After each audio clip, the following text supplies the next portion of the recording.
अस्सलाम वालेकुम। 10th class आज हमने जो टॉपिक बायोलॉजी का पढ़ना है वो हमारा स्ट्रक्चर ऑफ न्यूरॉन है। न्यूरॉन जो है हमने कल जो हमने चैप्टर परसों शुरू किया था वो हमारा था कोऑर्डिनेशन एंड कंट्रोल। उसमें आप लोगों ने कंपोनेंट्स ऑफ कोऑर्डिनेटेड एक्शन और जो है सारी उसकी टाइप्स ऑफ कोऑर्डिनेशन पढ़ ली थी। तो अब हम न्यूरॉन के स्ट्रक्चर पे आ रहे हैं। न्यूरॉन का स्ट्रक्चर जो है ये क्या होता है, न्यूरॉन एक्चुअली क्या है। तो न्यूरॉन जो है ना बेसिक यूनिट है नर्वस सिस्टम का, फंक्शनली भी और स्ट्रक्चरली भी। और न्यूरॉन के ज़रिए ही जिस्म के एक हिस्से से पूरे दूसरे हिस्से तक मैसेज जाता है और पूरी बॉडी जो है हमारे जो है ये इनकी जो हिस्सों में जो नर्वस सिस्टम के उनमें ये न्यूरॉन पाया जाता है। डेफिनेशन की अगर हम इसकी बात करें तो वो कहते हैं न्यूरॉन और नर्व सेल। न्यूरॉन और नर्व सेल, न्यूरॉन और नर्व सेल एक चीज़ है। Is the unit of nervous system. They are specialized cell that conduct nerve impulse from receptor to coordinator and from coordinator to effector. यानी फिर ये जहाँ पे हमारे रिसेप्टर हैं, जहाँ पे कोऑर्डिनेटर हैं, जहाँ पे फैक्टर, वहाँ पे ये न्यूरॉन जो है वो मौजूद हैं। तो जो मैसेज जाता है रिसेप्टर से कोऑर्डिनेटर तक वो भी न्यूरॉन के ज़रिए जाता है और कोऑर्डिनेटर से फैक्टर तक वो भी न्यूरॉन के ही ज़रिए जाता है। तो वो कहते हैं ये स्पेशल सेल्स हैं जो कि मैसेज जिनके ज़रिए कंडक्ट होगा एक बॉडी हिस्से से दूसरे हिस्से तक। नर्व इम्पल्स अब क्या है? नर्व इम्पल्स जो होती है वेव ऑफ इलेक्ट्रोकेमिकल चेंज है that travel along the length of neuron. यानी न्यूरॉन की लेंथ के साथ साथ ये मूव करती है, इलेक्ट्रोकेमिकल वेव है। Human nervous system consist of billion of neuron. हमारे नर्वस सिस्टम के अंदर बिलियन ऑफ न्यूरॉन जो हैं वो मौजूद हैं, लाखों करोड़ों। Human nervous system consist of billion of neuron and supporting sales. Neuron के साथ इनके अंदर सपोर्टिंग सेल्स भी होते हैं। उन सपोर्टिंग सेल्स को बोलते हैं न्यूरोलजियल सेल या न्यूरोग्लियल सेल्स बोलते हैं। तो ये दो चीज़ें जो होती हैं हमारे नर्वस सिस्टम में मौजूद होती हैं, न्यूरॉन होते हैं और क्या होती हैं, न्यूरोलजियल सेल होते हैं। इसके अलावा हम बात करें स्ट्रक्चर ऑफ न्यूरॉन की तो वो कहते हैं कि जो न्यूरॉन का स्ट्रक्चर है वो बेसिकली 2 पार्ट्स उसके होते हैं। इन पार्ट्स को हम क्या बोलते हैं, सेल बॉडी बोलते हैं इसको, और इसके अलावा इसके अंदर फाइबर्स होती हैं। अब उस स्ट्रक्चर के अंदर क्या क्या चीज़ें हैं वो डायग्राम के ज़रिए हम आगे देखते हैं वो किस तरह है और किन चीज़ों पर वो। हाँ जी, इसको आपने ज़रा गौर से देखना है, ये पूरा स्ट्रक्चर ड्रॉ किया हुआ है, ठीक है। और इसके साथ साथ मैं आपको इसके पार्ट्स बताती जाती हूँ। हमने पढ़े 2 पार्ट्स हैं, इसकी सेल बॉडी और ये जो इसकी फाइबर्स हैं। सेल बॉडी की अगर हम बात करें न्यूरॉन की तो जो न्यूक्लियस होता है और जो साइटोप्लाज्म है, ये न्यूक्लियस और ये जो सारा इसके अंदर साइटोप्लाज्म है, इसको बोलते हैं सेल बॉडी। हर सेल के अंदर जितने भी बॉडी अंदर सेल हैं उनके अंदर न्यूक्लियस भी होता है और साइटोप्लाज्म भी होता है। तो ये न्यूरॉन का जो सेल ये न्यूक्लियस है और ये जो साइटोप्लाज्म है इसको हम बोलते हैं सेल बॉडी बोलते हैं। फिर जो है दूसरी फाइबर्स की मैंने बात की तो वो जो होते हैं सेल बॉडी से मुख्तलिफ एक्सटेंशंस निकलती हैं, long and short. In extensions को हम बोलते हैं फाइबर्स।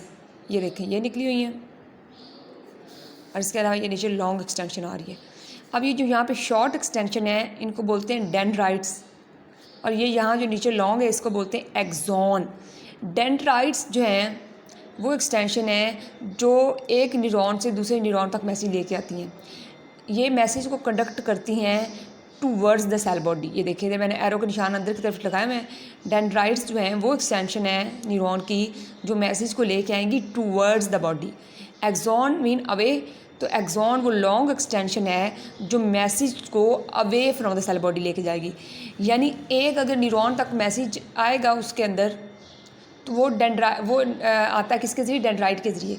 और जब उससे निकल के दूसरे न्यूरॉन तक जाना होता है मैसेज तो वो किसके ज़रिए जाता है, कौन सी एक्सटेंशन के ज़रिए, एक्सॉन के ज़रिए, in the form of nerve impulse जो हमारा मैसेज जाता है। इसके अलावा अगर हम बात करें ये लॉन्ग एक्सटेंशन ऑफ न्यूरॉन और ये टर्मिनल एंड्स हैं, ये जो आखिरी हैं ये हिस्सा ये क्या है, ये टर्मिनल एंड्स हैं। अब वो कहते हैं एक्सॉन जो होते हैं ना, कुछ हमारे जो न्यूरॉन है जिनके ऊपर over the axon myelin sheet होती है जो लिपिड की बनी होती है, वाइट माइलिन शीट, ठीक है। ये पूरी माइलिन शीट जो होती है जो वाइट है, फैटी होती है, ये फैट की बनी होती है, ये एक इंसुलेटर का काम करती है। इंसुलेटर मतलब कि इसमें से जो होती है वो नर्व इम्पल्स जो होती है वो नहीं गुजर सकती। अब ये जो है माइलिन शीट, कुछ न्यूरॉन में ये माइलिन शीट रिलीज़ करती है, मटेरियल रिलीज़ करती है जो कि शवॉन सेल्स बनते हैं। अब ये आप लोगों को नज़र आ रहे हैं श्वॉन सेल्स।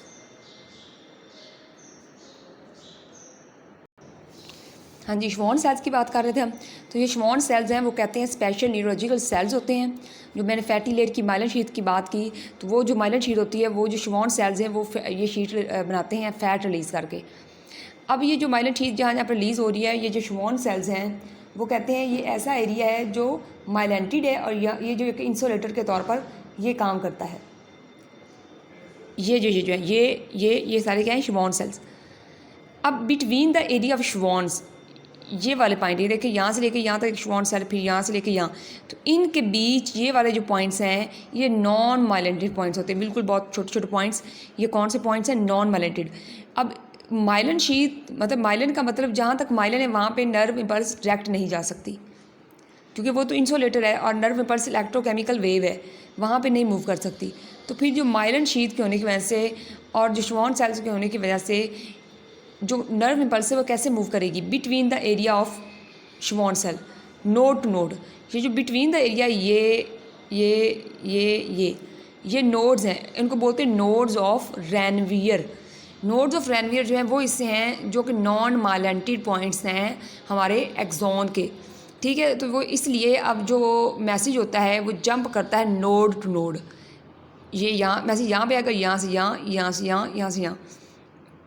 अब नोड टू नोड मैसेज आने का एक और फ़ायदा भी है, ठीक है, कि इससे मैसेज की स्पीड जो होती है वो इंक्रीज़ हो जाती है।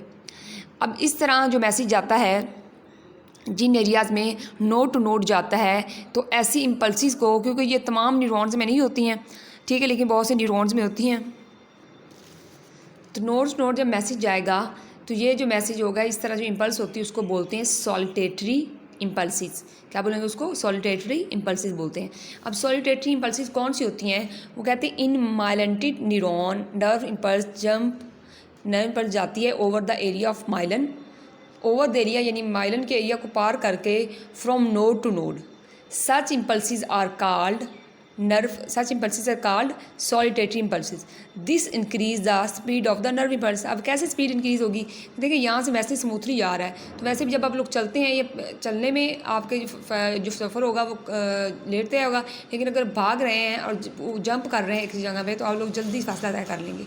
तो अगर इस तरह मैसेज स्मूथली जाएगा तो वो स्पीड कम होगी, लेकिन इस तरह जो है जंप करके जा रहा है तो मैसेज जो है जल्दी कन्वे होगा एक न्यूरॉन से दूसरे न्यूरॉन तक, ठीक है। तो ये दोबारा इसके सारे पार्ट्स देखिए, एक तरह साइटोप्लाज्म और न्यूक्लियस, जिसको हम सेल बॉडी बोलेंगे, ठीक है। इसके अलावा इसकी जो फाइबर्स बताई थी, तो फाइबर्स क्या हैं? लॉन्ग और शॉर्ट एक्सटेंशंस होती हैं न्यूक्लियस से, न्यूरॉन से निकलती हैं सेल बॉडी से।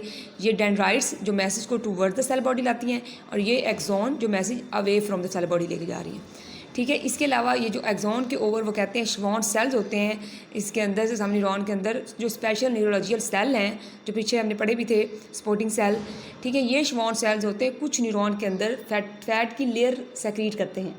ये जो फैट की लेयर होती है ये बनाती है माइलिन शीथ। अब ये जो माइलिन शीथ है ये इंसुलेटर है, यहाँ से मैसेज कन्वे नहीं हो सकता। अब between the area of myelin there are non myelinated points. ये नॉन माइलेंटेड पॉइंट्स हैं। इन नॉन माइलेंटेड पॉइंट्स को बोलते हैं नोड्स ऑफ रैनवियर। अब ये इनके अंदर, जिनके अंदर माइलिन शीट होती है, मैसेज जाता है फ्रॉम नोड टू नोड। यहाँ से ये श्वॉन सेल्स हैं, माइलिन की शीट, और फिर ये नोड टू नोड जहाँ पे नॉन माइलेंटेड पॉइंट है, ये मैसेज जाएगा, ठीक है। और ये मैसेज जो है इस तरह जब जाता है तो वहाँ पे मैसेज की जो होती है वो जो स्पीड होती है वो जो होती है क्या होती है? इंक्रीज़ हो जाती है।